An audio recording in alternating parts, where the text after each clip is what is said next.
I don't think I typed 4 a.m. Did anybody else see that? Did anybody else get a time that was a little bit off? If you did, um, oh yeah, interesting, interesting. Let me check. Let me see.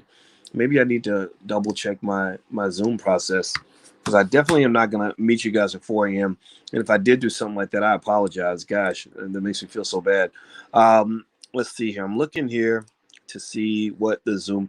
Okay, what I have here is 4 p.m. Eastern time. So I don't know if Zoom has an issue or I'm in Nigeria, so I thought it was 4 a.m. my time. Oh, okay, got it. Okay. Oh, you didn't say you were in Nigeria. Okay, well that explains everything. All right. So here's what we're going to do. I'm going to go ahead and answer some of your questions, and a lot of you submitted questions in advance. And I always, as we do every week, normally our meeting time is Tuesday at 11 a.m. Eastern time. That's when we meet for the Black Stock Market Program. And also, if you can't make it, you can catch the recordings of all the meetings at theblackstockmarketprogram.com. Just log in, theblackstockmarketprogram.com. And then also, if you want to submit a question, if you log in at the blackstockmarketprogram.com, you can click that link at the top of your curriculum section and leave me a question and put your question in there. Try to make it somewhat short so that I can get through as many questions as possible. I'm directly available. I answer every single student question you guys submit, and also you'll get emails from me regularly if you haven't been getting those yet when I announce what stocks I'm buying that week, as well as any additional curricula, special lectures, things like that. And we've got probably about 5 years worth of material in there as well. So just log in at the blackstockmarketprogram.com and you can see all that stuff. Okay, so the thing I want to start off with, actually, I always like to start off with kind of a special message like this. This is your public service announcement for the day. Is I want to talk to you guys about intentionality and financial intentionality, and just kind of what that looks like in my view. One of the things that I think is really important for you to understand, because you guys know, this is my area of expertise. This is what I do, and so a lot of times I observe what is being stated in media. The political spin on economics. There's a lot of political conversation around economics. The United States government is going incredibly, way, way deep in debt. The financial habits of most Americans are not very good. And financial responsibility and intelligence really isn't promoted heavily in the media. And one of the things that I've observed is that part of the whole political pimping process, the way politicians kind of pimp you a little bit, is they seem to like to make sure that you feel as helpless as possible. They like for you to believe that they are the only way for you to get ahead, that they are the only way for you to be successful. They are the only way. Voting for them is the only way for you to have an opportunity to have anything in this country. And that's just not true. The studies basically show that that when you make certain decisions when it comes to your economics, you're going to be better off than somebody who's not. It's real basic. It goes back to when I was a little kid. I remember I noticed that when I got my allowance money, let's say it was $10 a week, it was some ridiculous amount of money because I guess I'm getting old. And I remember that, I had friends. I had a couple friends who were big spenders. They get their money, the money's gone quick. You know how it is. Y'all remember those trips to the candy store and everything. You run up in there, it's the best feeling in the world, like running into the crack house. And we would just buy up all the candy, the money's gone. But then I would have friends, I had a couple of friends that were just big savers. They were really big on basically, you know, basically holding on to things. Like they actually have a whole theory about it in psychology. I think they call it anal retentiveness. And I remember noticing that the kids who held on to their money just always had money. Like that's it. And it made sense, right? It's very basic. It's like, well, because they're not giving their money away, they've got more money than the rest of us. And so when we needed money, we would end up going to the kid who saved his money to borrow money, right? And to some extent, the Jewish community has kind of mastered that. They were the original bankers. They were the first bankers in Europe, anyway. And now, I mean, of course, everything started in Africa. We know this, right? So they copied off of us, right? So they had these bankers in ancient Europe, and most of them were part of that community. They lived in the slums because nobody wanted to associate with them, except for when they needed money. And as part of their culture, as part of their deliberate cultural intentionality, they held on to their money. You know, when they got a dollar, their culture said, you don't spend that dollar, you hold on to that dollar. And so as a result, they were able to loan dollars out to other people, or whatever the currency was at that time, because they made a decision to take that particular role in society. So what I would say to you guys is that, you know, I encourage you, never ever let go of the intentionality of your economic condition. There is an intentionality that goes into being broke, which is a cultural mindset. It's a decision that, look, okay, I think about this. If you make $50,000 a year, you're still going to have $500,000 that has flown through your hands in a 10-year period. Now, of course, a big chunk of that goes to the IRS. A big chunk of that goes to paying bills. A big chunk of that goes to necessities, to food, things like that. We know this, right? But then I was thinking about this song. Anybody remember that old song, Just Got Paid Friday Night? Body Hunter. Remember that? You know, and it's like, I just got paid, right? A great song, right? It made you feel good. And the song was popular and it was very relatable. Why? Well, because everybody knows that feeling. Everybody knows how good you feel when you just got paid and it's Friday night. You're free. So you got two things. You got money and freedom, right? That's what you spend your whole life chasing anyway, is money and freedom, right? Because freedom and money are connected, right? So you got money and you got free time. So you're feeling as good on a Friday night as you have felt the entire week. You don't feel that good on a Monday morning. You don't feel that good when it's Tuesday afternoon at 2 o'clock and you just had lunch. You're starting to get the itis and you're starting to get sleepy and you wish you could go home, right? But when you just got paid and it's Friday night, you feel really good. Well, that song was relatable because there's a culture behind that particular ideology. There's a culture behind that says, okay, let's make a song that people can relate to. So the song isn't going to be, feeling good because I saved my money, or just bought some real estate, feeling powerful, or just set up a trust fund for my kids. Like, they didn't sing about that. They sang about just got paid. It's Friday night, right? Because the culture, the intentionality of the culture is one that says that most of the people that are going to listen to this song, they don't have their own businesses. They work for other people. So they're not building wealth. They're getting paychecks, right? And then also receiving money sort of instills a good feeling because it's Friday night, which means now I convert from being a worker for capitalism to becoming a consumer for capitalism. At no point in this song is there any reference to being an owner in capitalism or being a producer in capitalism. Remember, I told you guys about the way economies work. You've got producers and you've got consumers. You've got owners and you've got renters, and you've got employers and you've got employees. So the song doesn't reference being an owner, being a producer, or being being an owner, a producer, or an employer, right? It references the thing that people can relate to, which is just got paid. It's Friday night. I am an employee. I now get to become a consumer, and after I pay my rent, I'm gonna go and support capitalism by going to the club and popping bottles, right? Do you follow what I'm saying? Give me a yes in the chat if you get what I'm saying. I know that sounds kind of a weird way. You probably never seen it sort of taught this way, but these are the things I enjoy. I enjoy seeing all the little ways that our culture teaches us how to view money. Right, and it's very slick. It's very sneaky. Right, white supremacy wouldn't work if it were blatant and wide open. They have to sneak it into your food. Like, they got to sprinkle the poison in the food that you eat every day, and then get you to become a servant to capitalism, which is actually the way Europeans have done things for over 1,000 years. When Alicia and I were watching this old, she's a professor too. She's into psychology. So we talk a lot about psychology because that's what she's really interested in. And we were watching this thing. It was on the Great Courses, and it was a great course about the Black Plague in Europe. And one of the things they talked about was the economic system in Europe 1,000 years ago. Well, 1,000 years ago, the economic system was very similar to what it is right now. You had 90% of the people who were trained to work extremely hard at very low wages to support the lifestyle of the top 10%. The top 10%, the nobility lived well. Everybody else was a worker. Everybody else was a peasant, right? So in general, the opportunity that you have in America is that you actually get the chance to switch roles. If you can overcome your programming, then you can go wherever you want.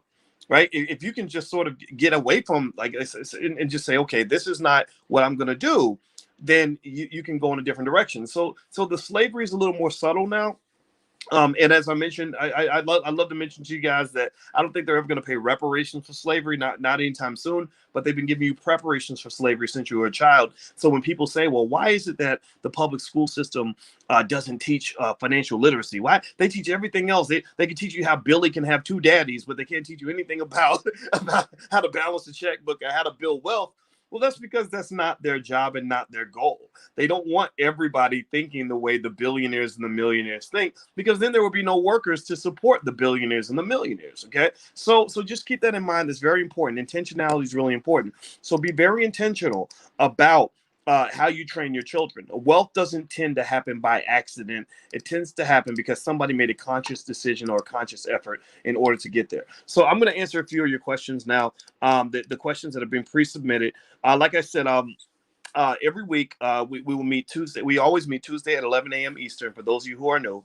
And also every piece of content, the places you can submit your questions, everything is right there. If you log in at the blackstockmarketprogram.com, you'll find it right there. Okay, so the first question is from Pacola Brown. Pacola asks, what index fund would you suggest to invest my money for my granddaughter for longevity? Well, Pacola, I'm not going to make a recommendation on any particular index fund, but I will say this. There are things out there. Vanguard has a lot of great funds. If you just want to get a piece of the S&P 500, literally, I can tell you how to make your granddaughter close to being a millionaire in about 5 minutes. It would take you less than 5 minutes to set your granddaughter up for life. Everybody who's got kids or grandkids should probably listen, because this is going to change your children's lives. If you do 80% of what I tell you right now, your children and grandchildren will be either millionaires or very close to it. Are you listening? Tell me, please confirm to me that you're hearing me right now. This is very important. You can go into, say, a Robinhood or a Stash account and set up an account. It doesn't have to be a custodial account in the child's name, just an account where the child will be the beneficiary at some point. Set it up according to that $5 a day investing plan that I put together for you guys. And it's very, very basic, very, very simple. Anybody can do it. And literally have it set where you're going to automatically deposit, say, at least $30 or $40 a week into that account, into that, and buy. And the thing that you would buy would be what they call a spider, SPDR. SPDR, the spider, is an S&P 500 index account, which basically tracks the entire S&P 500.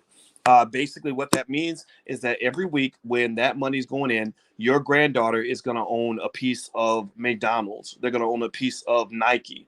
She's going to own a piece of Apple. She's going to be an owner in Tesla.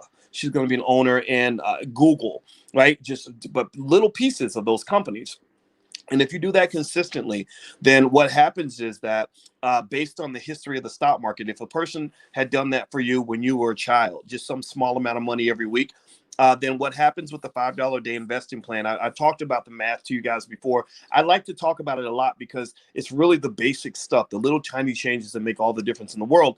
And basically, after about 10 years, that amount grows. If you're doing $5 a day, which is less than a Popeye's chicken value meal, or $35 a week, you would literally get to it's called the S&P 500 Spider Index. It's an ETF, which is an exchange traded fund, which is a lot like a mutual fund.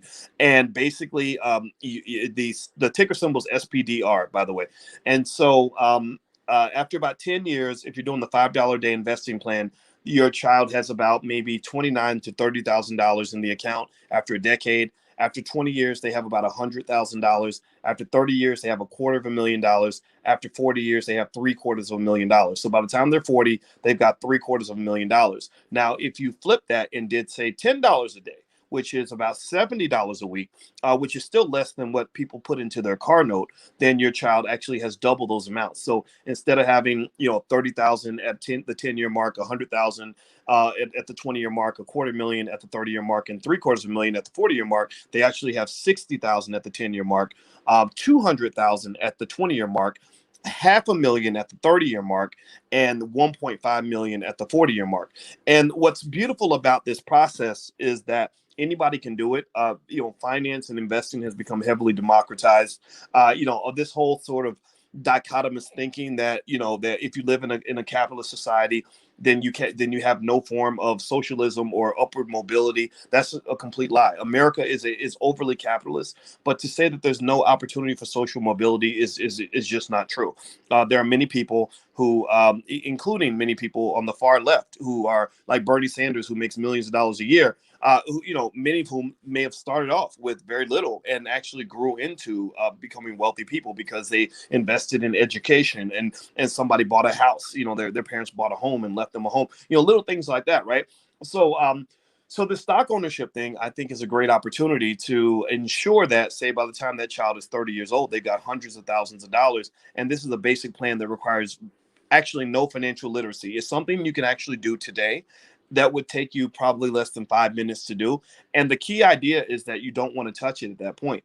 When I did a lecture, I did that special lecture. Actually, where's that lecture at? I think it's at 100yearfamilyplan.com. I'm gonna see. I'm gonna double check. I think the URL is 100. The number 100yearfamilyplan.com.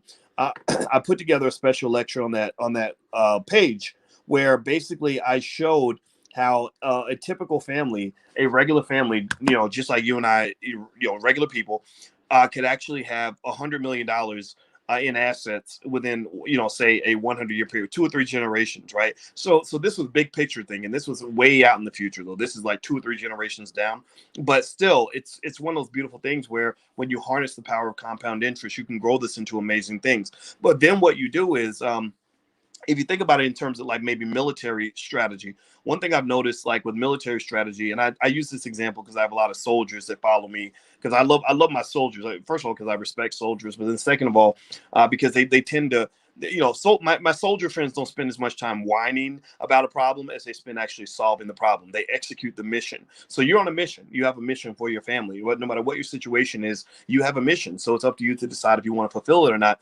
And one of the things that it makes me think about is in military, before they go and they decide they want to conquer a territory, they might go in and do a bombing raid where they'll have the planes fly over and they'll bomb the city, to sort of clear the path for the ground troops. And after you bomb the city like crazy, then you start sending the troops in to kind of finish the job, right? I know that's kind of a gruesome example, but whatever. I don't know. I've been playing video games with my kids a lot lately, so maybe it's made me more violent. Who knows? But here's the point. I think of that $5 a day plan as the bombing campaign for your kids. Like, you want your children to conquer their future. You want your children to conquer white supremacy. You want your children to be able to experience the joys of freedom and conquer anything trying to hold them back. You want them to burn through any obstacle. You want them to have Black excellence, all these things, right? So that $5 a day plan to me is that first stage to liberating them with that bombing campaign. Like, son, I'm gonna bomb the future for you and clear a complete path for you, so that when you're 25 years old, you're not gonna be in these typical Negro struggles that we hear about every day, where you've got all these people that can't even make a move because they can't get access to $5,000. They have a great business idea, can't get $5,000 to get it off the ground.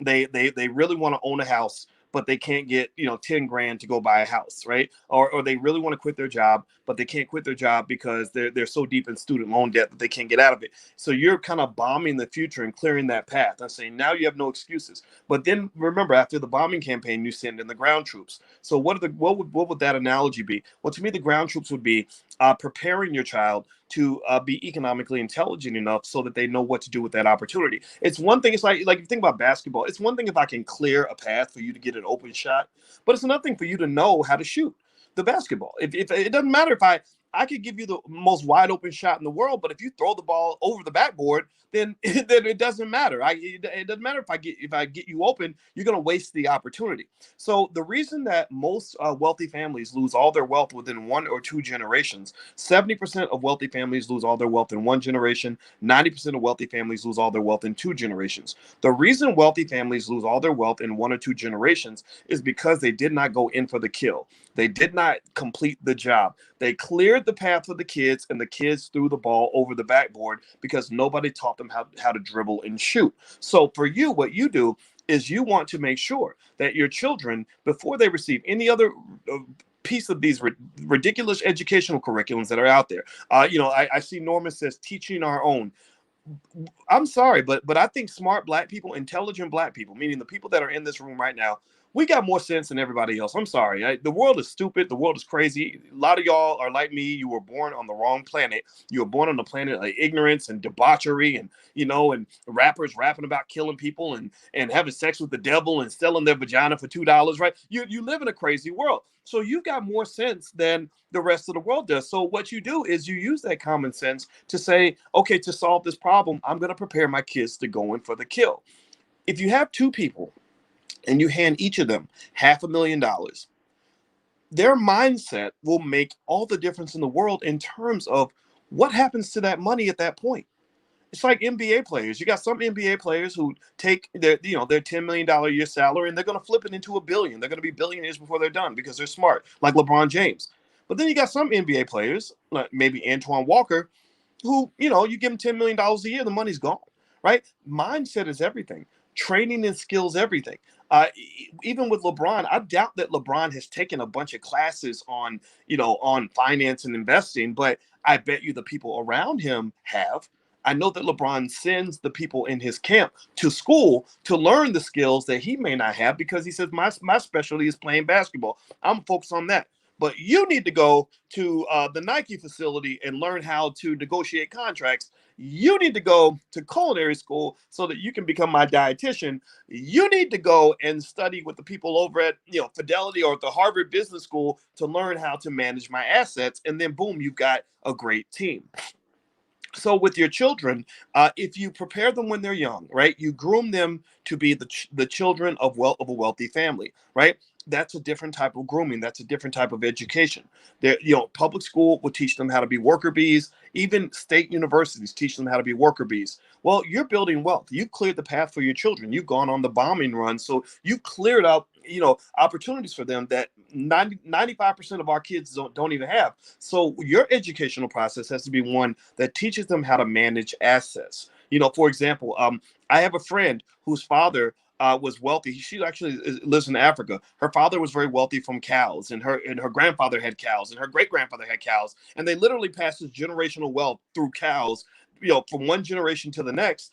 And then her father passes, and she becomes the head of the family empire. And suddenly she's sitting in meetings with investment advisors and real estate people and lawyers and dealing with all the complexities that come with being rich. Well, there's a grooming process that she had to go through to be ready for that, right? So you have to groom your children to know what to do if they've got $500,000 in the bank so they don't go out here and act like a damn buffoon. Right? Because you got too many buffoons out here that literally do things with money that don't make any sense. So make sure your child understands the fundamentals of how the stock market works, of course. Real estate, how to acquire real estate, just the very basics of that.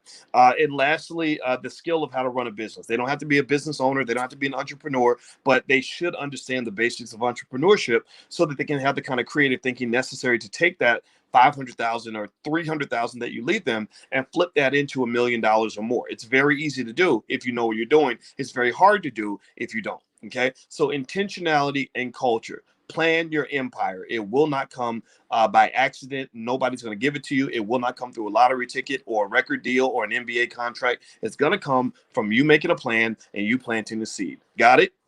Good. Okay. So let me go to your next question here. Charity Johnson asks, these are pre-submitted questions, by the way, if you just came in. In your opinion, are these stocks more of a long-term play or a stock option play? Okay, you list a lot of stocks here, Charity. I don't know the details on every stock. I'll look at the ones that I know. I see Workhorse and Afria, looks like APHA, which Afria is a cannabis company.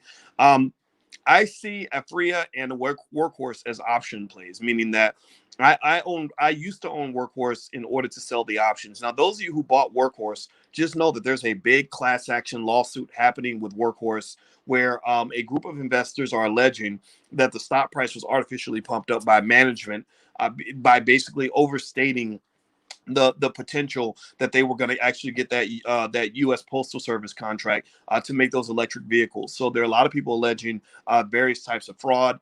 and you can participate in that lawsuit. Just Google it, look it up, and you can reach out to the law firm and become a part of that suit if you are a shareholder.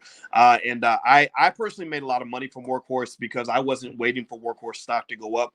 I just sold the options. And anybody who doesn't know what I'm talking about or wants to learn more about stock options and how they work, I have a whole masterclass on it. It's stockoptionsmasterclass.com. So feel free to go to stockoptionsmasterclass.com if you haven't taken a look.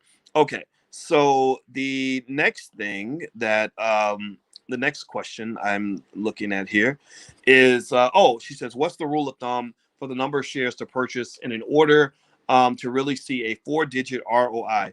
Okay, so Charity, if you're talking about a 4-digit ROI, that's pretty big. I mean, I guess you're talking about like 1,000%, which I guess would be 10xing your investment. That's not something that is that's not easy to do in a short period of time. It's very easy to do in a long period of time. But if you're talking about 10xing your investment, meaning I put in, $1,000 and I turned it into 10,000, that sort of fast money thing doesn't typically happen in the stock market. And when it does, it's because you've taken a lot of extraordinary risk. Meaning, yeah, you could go put your money on some deep out of the money call options and hope for the best, but there's a greater chance that instead of getting a 10x return, you're going to lose everything you put up. So if you are going into the market in a trader like capacity, I think it's just very important to remember that trading is not the same as investing, right? So investing is more of a long-term process where you're growing wealth in a systematic fashion. Trading is just kind of rolling the dice, shooting the craps, shaking the bones or whatever. And that's fine. I mean, people do that, right? But when you gamble, you should gamble with your extra money. You should gamble with an okay to the idea that you may lose everything. And in that case, I've seen people get 1,000% return, things like that. Now, in terms of all the different ways of making money, the easiest ways I've seen people, or the quickest ways I've seen people make a lot of money really fast, is by learning how to start a business and finding all these little pockets of opportunity where you can actually build a business without spending a lot of money, maybe based on skill you have or something like that. Like I've seen women, that know how to do hair, create hair care lines, and they're able to, set the brand up properly. Next thing you know, they're making $80,000 a month or something like that. So I think entrepreneurship is a great way to make cash flow and quick cash flow, even a side hustle, right? Even a little side business where you're serving some small demand. And that requires the type of thinking that you may want to get by taking a course or something like that. And then the stock market, though, to me, is more of a place where the more secure money tends to be longer term money from long-term buy and hold strategies. It's not something where you're going to get a lot of the quick flips. Cryptocurrency has grown probably the fastest out of all the investment classes. But remember, in 2017, crypto had a crash. A lot of people had, $50,000 invested in crypto, and that turned into $10,000 overnight. So remember that what goes up can come down, and there are very few places where you can get all the reward with none of the risk. The world just doesn't work that way. Okay, but there are some places out there. There are some pockets of opportunity. So there you go. All right. So Robin Jackson, what is a cash sweep account in my TD Ameritrade account? I did not initiate it. Should I keep it? All a cash sweep account is in TD Ameritrade, Robin, is it's basically a place where they put your cash and you earn interest on your cash until you decide to invest your cash. The interest is nothing. It's almost non-existent. Savings accounts just really are a ridiculously sad way to grow your money because your money doesn't grow. It just kind of sits there. It's like planting your garden in concrete. It just doesn't grow. So in order to get a yield on your money, there are some, ETFs and stocks out there that pay dividends pretty consistently. There's a little bit more risk involved, but that might be a better way to get that small amount of consistent income. But if your capital base isn't that big, it's not going to be a ton of money. Like I have stocks I own that pay me dividends, and it'll be like I'll get a little notification once every couple of days, like, oh, you received $1.45 from McDonald's, right? Or today Nike paid a dividend. You got $2.82.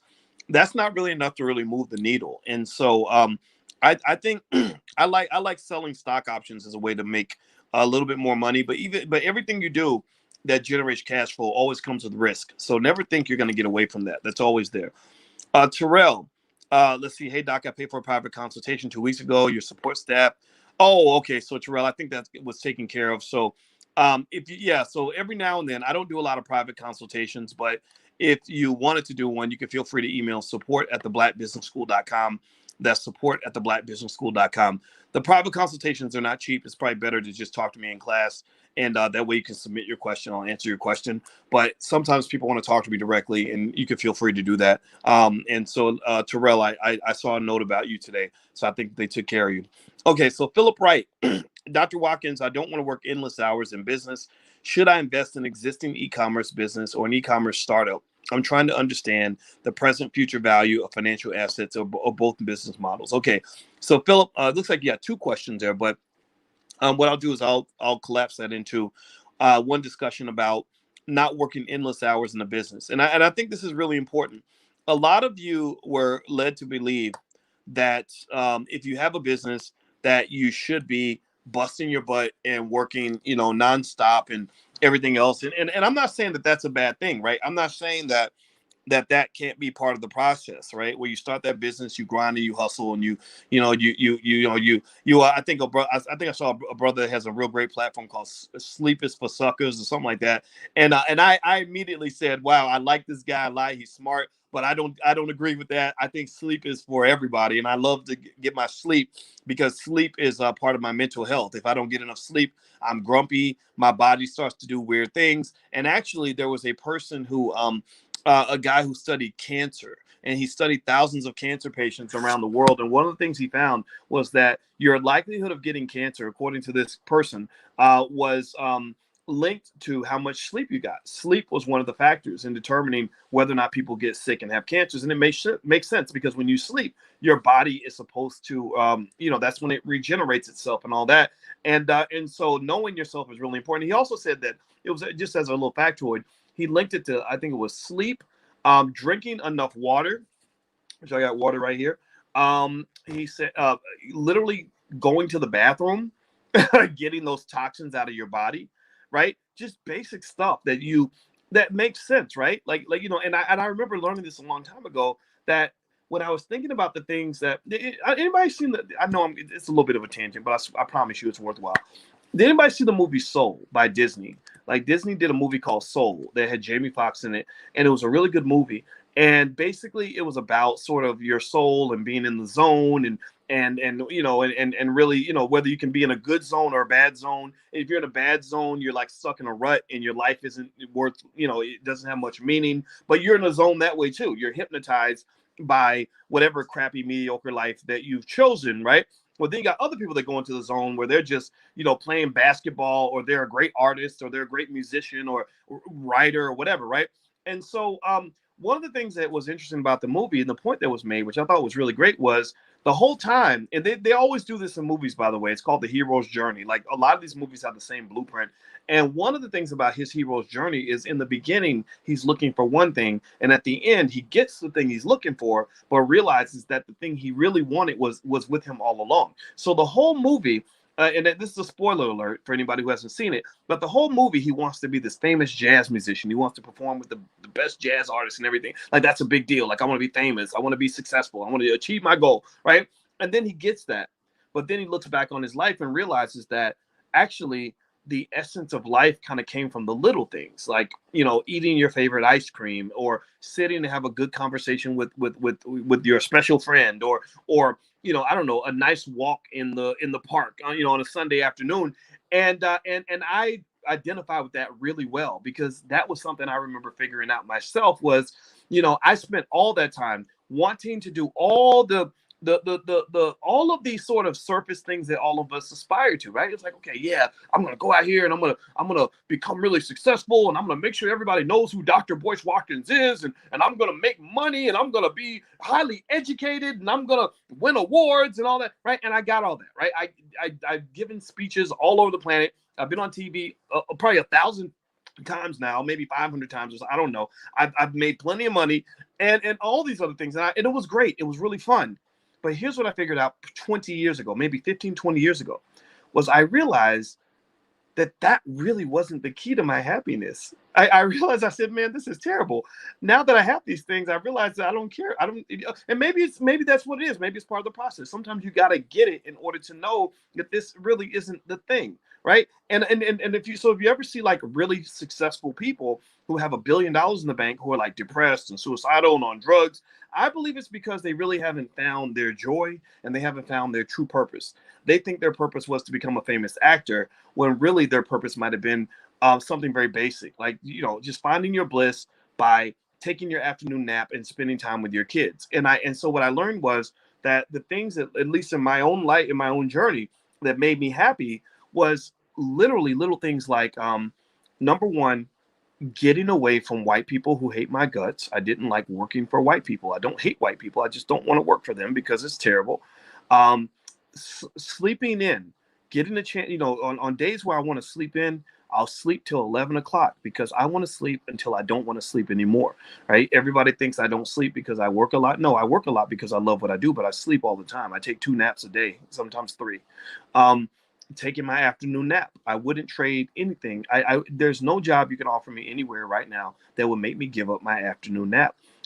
And then you add on other things, spending time with my kids, eating my favorite food, drinking a bottle of water. If I don't drink a bottle of water in a day, I don't feel balanced, right? So I encourage you to understand who you are so you can find out what is going to give you your balance and give you your true wealth, because that's going to matter a whole lot more than just going out and making a bunch of money. Like if you go make a bunch of money, like you become an entrepreneur, and this is where the conversation led me down that direction, is the person was talking about the fact that they don't want to work countless hours running a business. Well, you got to think about that when you go run a business. Like, don't go do something just because people said you can make more money doing it. Don't go just jump into an industry just because there's more money there. And this is counter to your training. You were trained as a kid to believe that you should go do any job anybody offers you that pays you the most money. If somebody said, I'll pay you $300,000 a year to shovel manure all day, a lot of people would jump at that job. And there's nothing wrong with that. Not judging that. But I think maybe taking a moment to reflect on what you really want to do and figuring out, like, sort of what's your tipping point, right? Maybe if you're destitute and you have no other opportunities, of course, you do what you got to do, right? But what happens when you get to the point where you've got enough? You've got enough food. You've got enough savings in the bank. You've got a good quality of life. Maybe you got a good woman or a good man next to you. You got some kids you love and you want to spend time with them. And then somebody else comes along. The curse of being good at things is that something else always comes along where there's another opportunity to go make a little more money. How do you make that choice? Like, be very, very intentional. I like that word, intentional. That's our word for today, intentionality. Be very intentional about how you make that choice. Because I can tell you, just in terms of my own life, when I got good at what I do and people recognized that I was good at what I did, the opportunities never stopped coming. There's always another opportunity for me to do another interview. There's always another opportunity for me to give another speech and to get paid plenty of money to give that speech. Another opportunity to write another book. Another opportunity to take another trip, right? But you know what stops me is I say, no, me and my 10-year-old are going to the park today, and that is more important than coming on to the Breakfast Club, right? Or I promised Alicia that I would watch Star Trek with her tonight, and I'm gonna do that. And that's gonna interfere with my ability to come on your podcast or whatever it is that you want me to do, or to do this other thing for money. Or I don't want to travel anymore. So no, I know I'm giving up money, but I apologize. I just can't do it. Right. So figure out where your tipping point is so you can find the right balance. If you go into owning your own business, remember there's a million ways to skin that cat. Diving in as a full-time entrepreneur is not a requirement for you to generate some of the income that comes from being a business owner. There are situations that might emerge for you where someone else has a great skill and a great business and a great passion. Let's say, for example, I've always wanted to go deeper into the hair industry, and I have some investments there. I want to get more. If somebody comes along and says, I have a hair salon and it's making money, and I need capital to get this thing going, then my job would be, I'd be like, okay, here's what I can do. I can go raise some money to make the investment. And also I can be a hype man. I can tell people about the business to help with the marketing. But I don't want to go into a hair salon every day. I don't want to do hair. I don't want to learn a new skill. That's not of interest to me, right?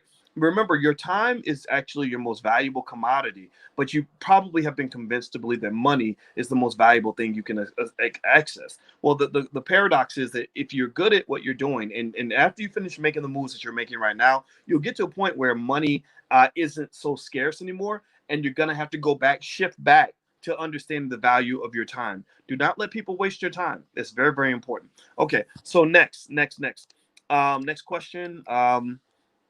Let's see here. These are the questions you submitted. Hold on. I'm clicking here. All right. Next question is from SC.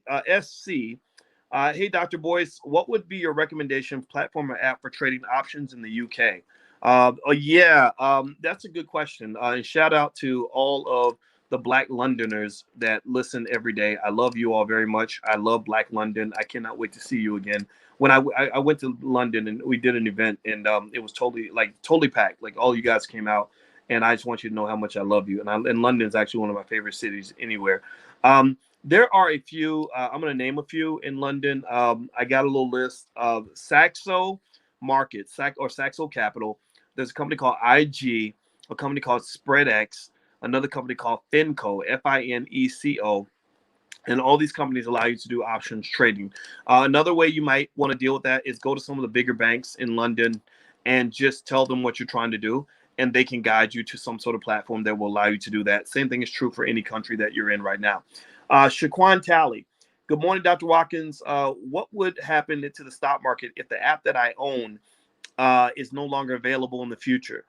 Don't worry if your app goes out of business and it's a major company like Robinhood or Stash.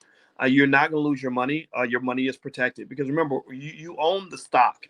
The app does not own your stock. You own that stock. So if I own shares of GE, that's technically a deal between me and GE. I can go to GE and talk to them as a shareholder about the shares I bought in their company. The broker is just the middleman. The broker is the person or the entity that makes the deal happen. They're not the actual owner of the asset. So keep that in mind. Okay, next, Erin Wilson says, does highest implied volatility matter as much when selling a call? What are other things I should look for when deciding which stock to buy for selling options? When I go through my method of looking for which stocks to buy to sell options, I look at implied volatility. I look at trading volume to make sure it's not some company that's too lightly traded. Lightly traded companies are highly illiquid. I look at the history of that stock to see what that stock has done over time. If it's a stock that has had some crazy price swings and 50% drops and stuff like that, I'd be really careful about that. I look at what type of industry the company's in. There are lots of factors that can go into play with that. And so, and actually, that's the next masterclass I'm going to do. I've literally been putting that together for a year, and I'll let you guys know when I announce it. And we're going to spend a weekend, and I'll break down my whole process really carefully. I just want to keep testing it out before I actually release it to anybody. Because if the lab blows up, I want to make sure I'm the only casualty. I'm not going to teach you guys anything that would be harmful to you. So that's why I'm taking my time with this. But I'll let you guys know when it's ready. Don Watkins, can a rollover IRA from a previous job go to an Ameritrade SPDR, SPDR? That's what we were talking about earlier, the S&P 500 SPDR, the ETF that allows you to own a piece of every stock in the S&P. Yes, you can. You can roll over your IRA to any brokerage account you may have. And all you got to do is just contact them and tell them what you're trying to do. And that will allow you to do that. Okay, next question. Terriel Tomlin. Since there are so many different areas on E-Trade, how do I comb through them? I have an E-Trade account. How do I make money? Okay. Well, to learn E-Trade, what I'm encourage you to do is don't try to learn it all at once. E-Trade has a lot of extra functionality. There's just so much in there that you can do. And so you may want to just watch a tutorial. Just go on YouTube and type in E-Trade tutorial, and they'll explain everything and what's there. And then what happens after that is just repetition kicks in. Just practice every day. Just get in there every day, log into new sections, read what's there. But you're probably not going to ever learn every single thing there is to know on E-Trade. These platforms can be pretty complex. There's a lot going on. And it doesn't mean that the complexity should scare you. It just means that you don't have to feel like you have to understand everything in deep detail in order for you to use it. You may just understand the basics. That's okay too. Um, Next question, Israel Richardson. How can teenagers get into stocks in the stock market and start their profile early? Very easy. There are things called custodial accounts. Custodial accounts are available on apps like Stash and a few others, where you can actually get an account in the name of the child and allow the child to control their own assets. I don't use custodial accounts with my children because my children are a bunch of little spoiled brats. I love them to death, but I told them straight up, this is our family money, and you're not going to get it until you earn it. And so we're going to invest for you.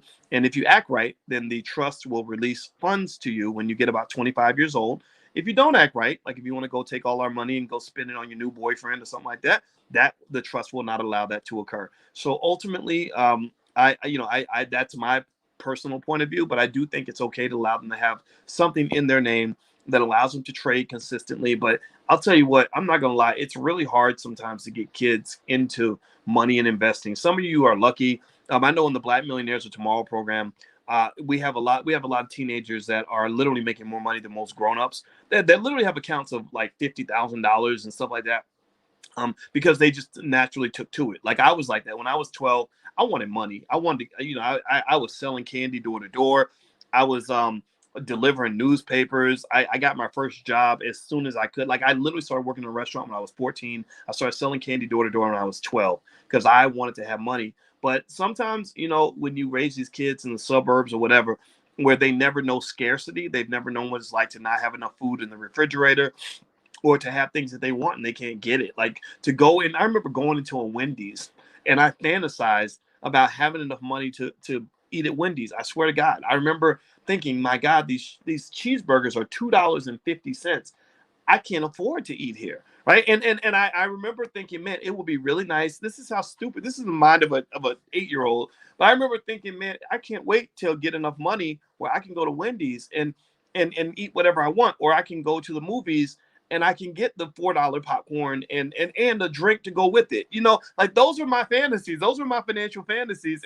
And I think that the benefit of having that kind of hunger is that it made me very ambitious at an early age. I wanted to go out here and hustle. And in fact, if you could have replaced all my years in college literally by putting me in a program. If there was a program called How to Make Money Like a Millionaire, where millionaires were teaching me how to become a millionaire like them, I would have took that over college any day of the week, because I went to college and learned all that crap just so I could find a way to not be broke anymore. Like that was literally my motivation. Everybody doesn't have the same motivation. I think it's okay to be you and be who you are.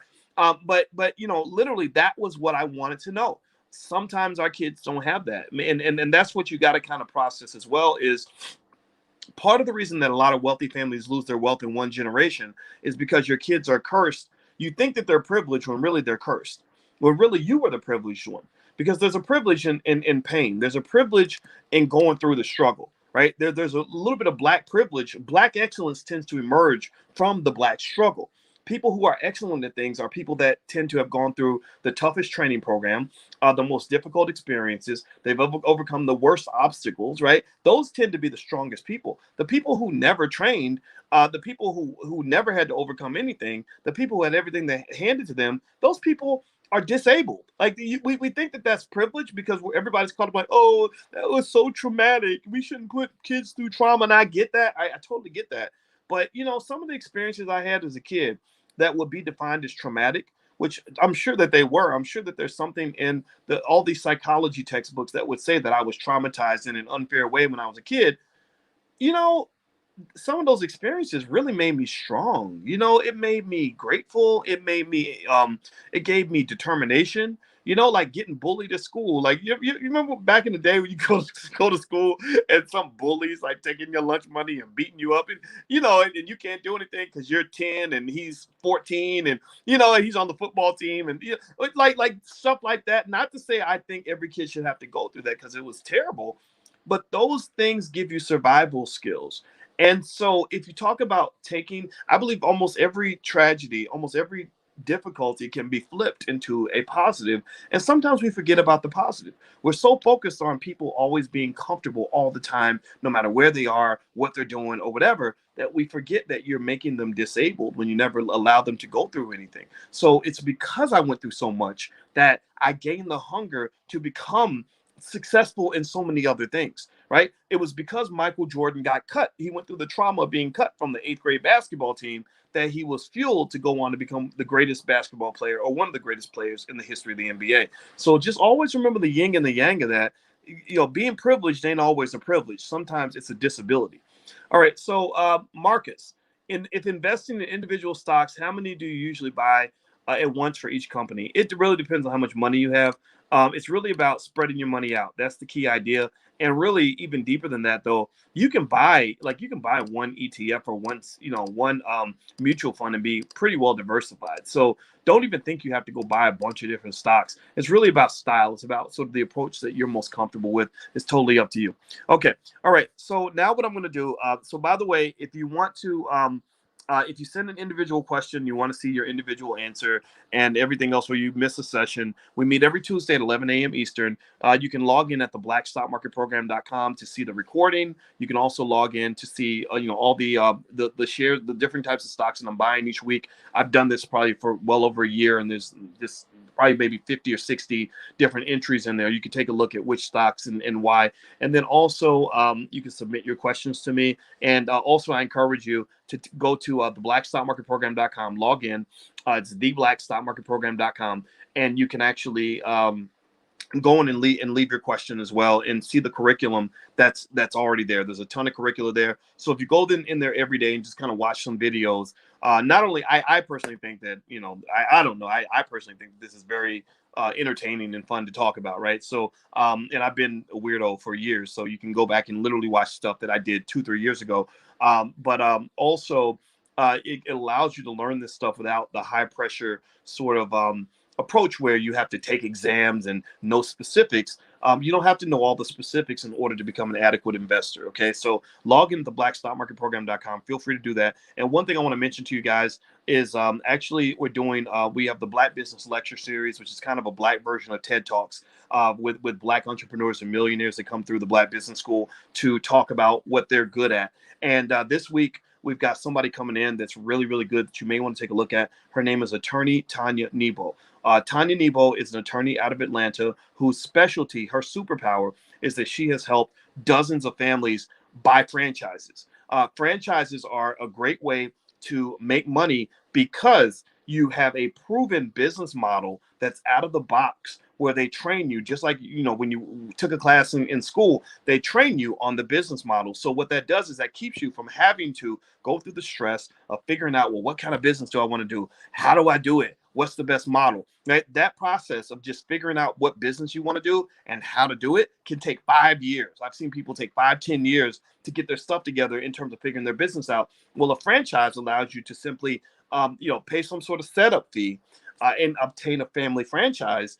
And then they tell you exactly how to run the franchise. Everything's been tested. They can tell you, like, okay, this is how you sell the cheeseburgers, or this is how people want their carpets done, or whatever. And you can take that franchise and kind of run with it as a family business. And this has been a great way for people to get off the plantation. So if you want to go take a look, if you go to theblackbusinessseries.com, theblackbusinessseries.com. If somebody could type that in, I'd appreciate it.